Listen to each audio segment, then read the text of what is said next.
Hello everyone and welcome to something that I have not done in a long time, which is a Super Bowl prediction slash analysis video.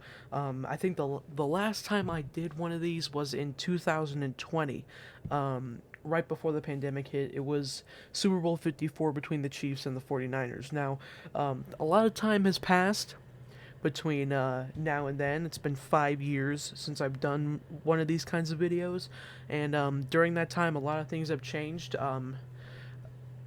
in basically every sense, but mainly in football. The paradigm has shifted quite a lot. When I made that video, the Chiefs were sort of, I guess you could call them underdogs. I don't think they were statistical underdogs, but they were underdogs in the sense that their franchise had seen a lot of strife and not a lot of playoff success. And when I made that video, I think I was rooting for the 49ers, but I was still kind of wanting the Chiefs to win. And fast forward 5 years later, that is not the case anymore. I absolutely despise the Kansas City Chiefs. Okay, despise is a strong word, but they have become the next Patriots. They have become the next dynasty, and yeah, a lot of things have changed in 5 years.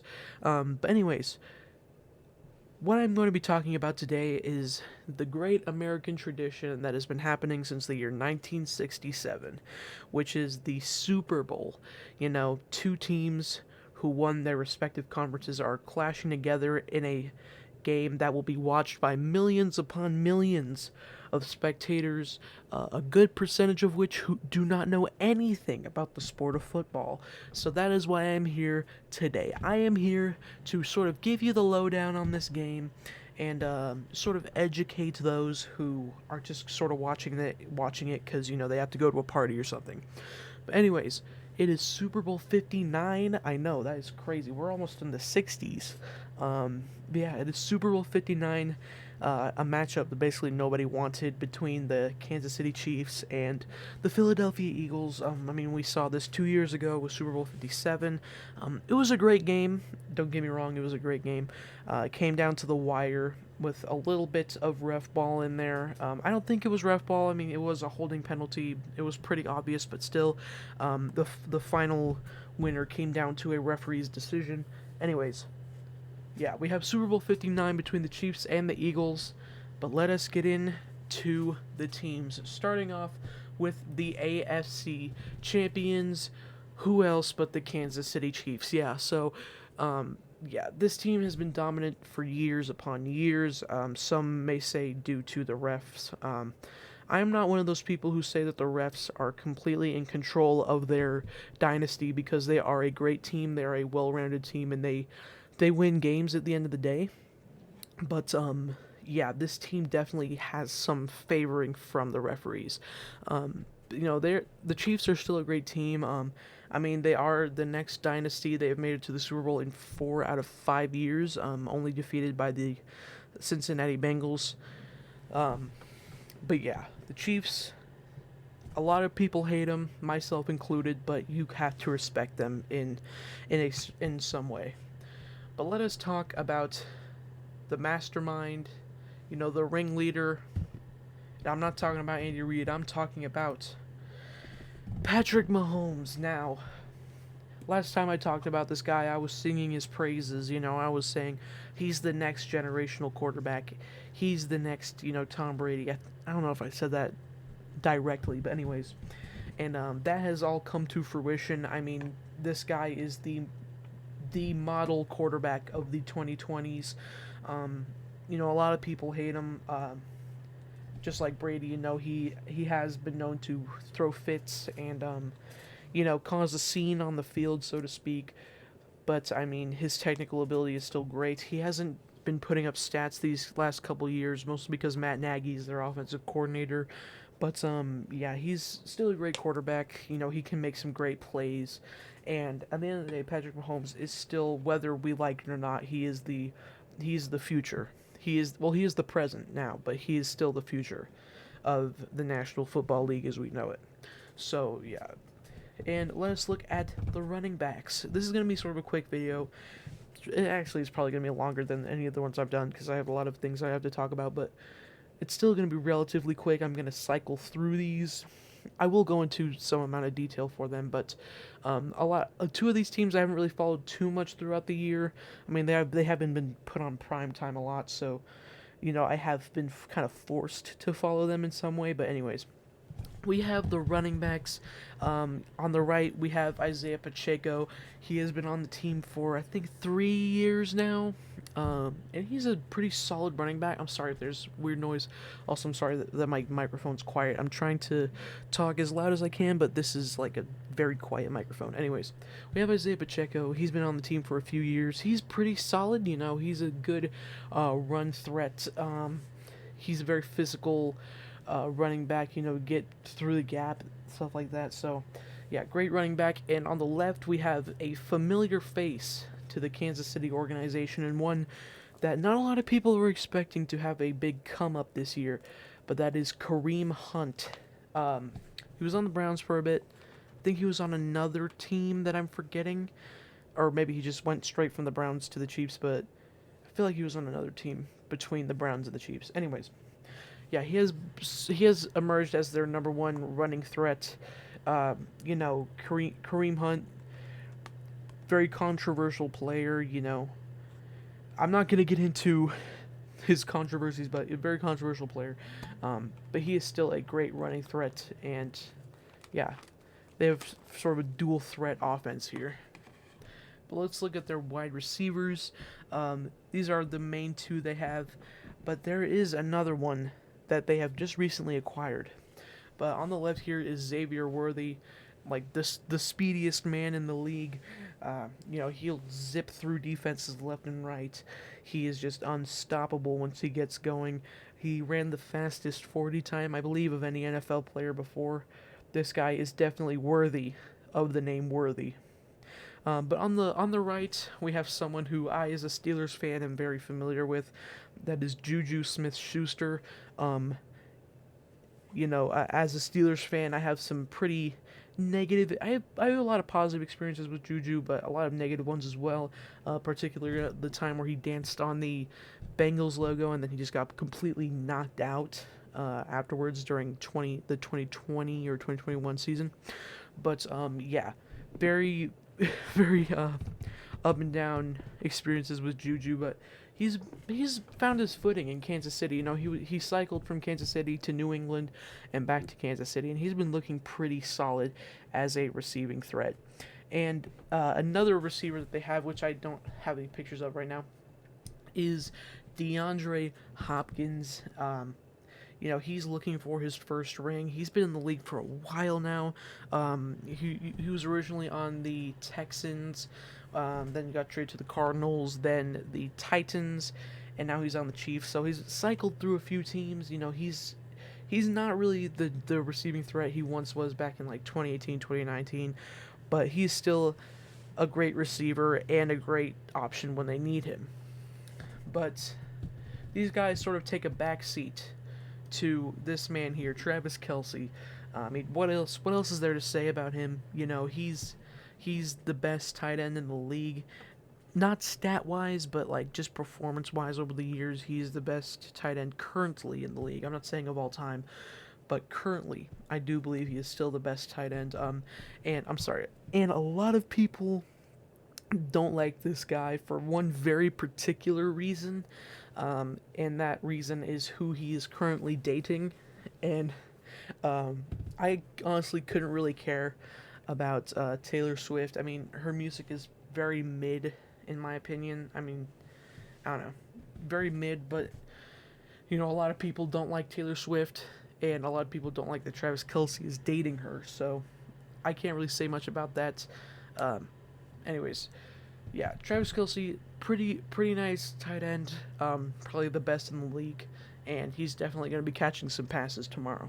That's all I'm going to say about that. But anyways, we have the Chiefs' defense. Now, this defense has been looking pretty damn nice this year. Of course, they got Chris Jones, their star defensive tackle. He's been lighting up offensive lines. And it's going to be fun to see him go up against that vaunted Eagles O line and Saquon Barkley, but we'll get to that in a second.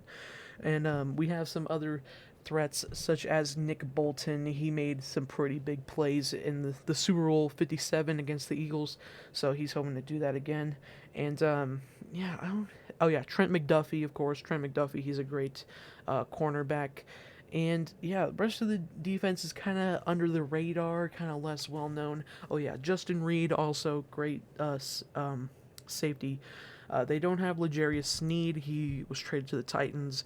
But otherwise, this defense is basically at its full form, from last year, and they're looking to put on the same performance that they did last year against the 49ers.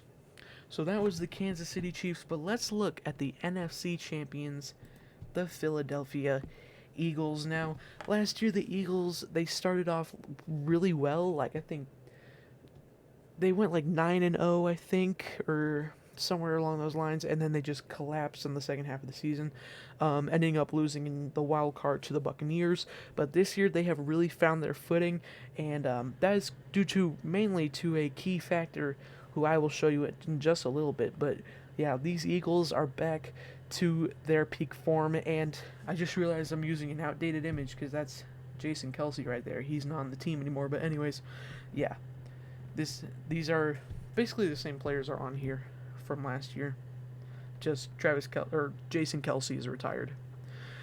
But let's look at their quarterback, Jalen Hurts, and he's no stranger to the Super Bowl and playing the Kansas City Chiefs in the Super Bowl.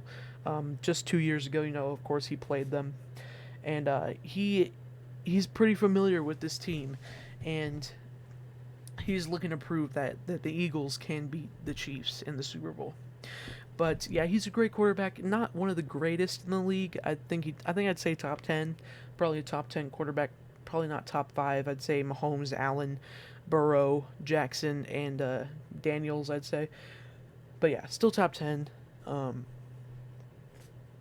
He has made some questionable plays, but at the end of the day, he is still a pretty good quarterback. Not much else to say about him. But what I do have some things to say about is this man, Saquon Barkley. Oh my goodness, this guy is a beast, a complete beast for the Philadelphia Eagles offense. 60 plus yard runs like it's nothing, tearing through defenses, shedding tackles, backwards hurdling. I've never seen a player do that in my life. This guy is something special. The Giants really made a mistake by trading him. He was getting injured a lot for their team, but they made a big mistake when they traded Saquon. But yeah, just a complete threat for the Kansas City Chiefs. A threat towards the Kansas City Chiefs, I should say. But yeah, it's gonna definitely be fun seeing this guy run tomorrow. But let us look at the wide receiving core, and it's really just two main guys, same as a couple years ago, Devontae Smith and A.J. Brown. The dynamic duo. It's two great wide receivers.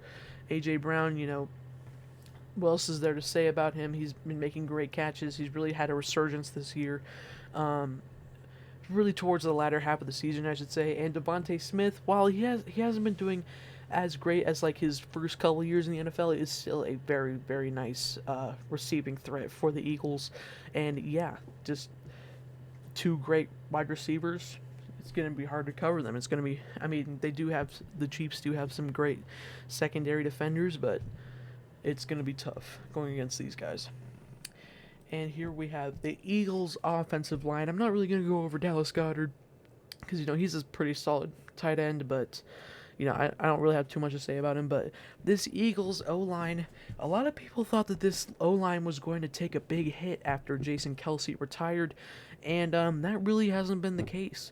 This O-line is still stacked. It's got Landon Dickerson and Mekhi Becton. They just added Mekhi Becton, and they got Cam Jurgens, who has really been a great replacement for this Eagles offensive line. And of course, you can't forget Lane Johnson, who really is the cornerstone of this Eagles offensive line. And it has really been a key factor to why Saquon has had so much success.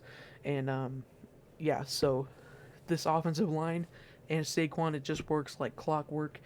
Um, and the Chiefs defensive line, while the Chiefs defensive line is pretty good, they're gonna have a pretty hard time going up against this offensive line and Saquon. I feel like I'm sorry. I feel like I'm kind of hurrying up on the Eagles, but I don't know. It feels like I'm. Let's see how much time. 15 minutes already. Oh my goodness. Yeah, this is definitely longer. Anyways, we have this Eagles defense, and this Eagles defense has really been revitalized this year. A lot of new pieces. C.J. Gardner Johnson has been making some great plays. He has been making some mistakes, but he's still very great. With the addition of two really good rookies, Quenyon Mitchell and Cooper DeJean, for the secondary, which really needed some help last year. Quenyon Mitchell and Cooper DeJean are some really good secondary players, and also Zach Bond, who they got from the New Orleans Saints, has been like just an out of the blue really great year. Um, he's not. I used to think he was a rookie, but he's not a rookie. Um, but yeah, I think he has the most tackles out of any player this season. So that just shows you what a great linebacker he is, and of course Jalen Carter, who's a beast on the defensive line, and Jordan Davis, just basically like a 1-2 punch to replace Fletcher Cox and Brandon Graham of the Eagles' past. So yeah, still a great Eagles defense. They don't have Hassan Reddick anymore. I believe they still have Josh Sweat. Yeah, they still have Josh Sweat, and they have Nakobe Dean. So really stout defense. Really stout defense. And finally, what I think most people are watching this Super Bowl for, Kendrick Lamar. I love this. I love Kendrick Lamar. He's my number 2 or number 3 most played artist on Spotify this year, after 21 Pilots and Little Sims. But yeah, I love Kendrick Lamar's music. He had a great year last year with the Drake beef, and with Not Like Us winning, I think 3 or 4 Grammys this year, which was completely outrageous. But yeah, this man has been putting a lot of effort into his music, and I'm glad that he's finally getting to headline the halftime show. I know a few years ago he played a couple songs in Super Bowl 56 with Dr. Dre and Snoop Dogg and Eminem and all those, but he kind of got overshadowed, and I'm glad to see that he's headlining. And I know that SZA is also going to be in the halftime show, so really looking forward to seeing how they incorporate their music into this show. And there's probably going to be some other surprise performers as well. My prediction is probably Tyler the Creator. I wouldn't be surprised. I mean, I probably would be surprised if Tyler the Creator was there, but I mean, I do predict that it could happen. Anyways, what do I think about this game?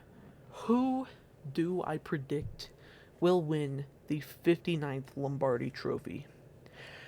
Well, let's be honest, okay? I predicted this matchup to happen. When I did my playoff predictions video, and that's a first for me. That's the first time I actually predicted a Super Bowl matchup right. So I did pretty good last year. But anyways, this is the first time I've actually gotten one right, and in my predictions video, I said that the Chiefs were going to win.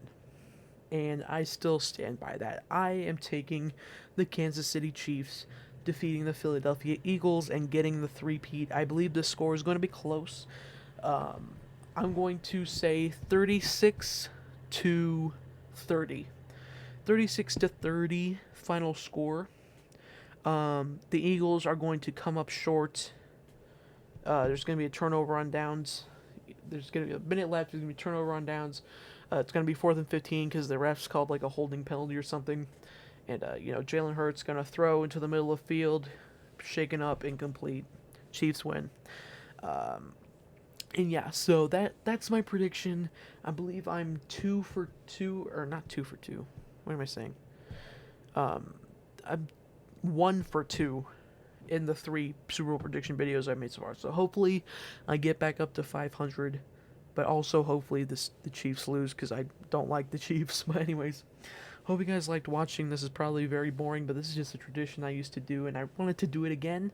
So anyways, thank you guys for watching, and I'll see you in the next video, where Patrick Mahomes rents a home on renters.com. Sponsored video. It's sponsored, guys.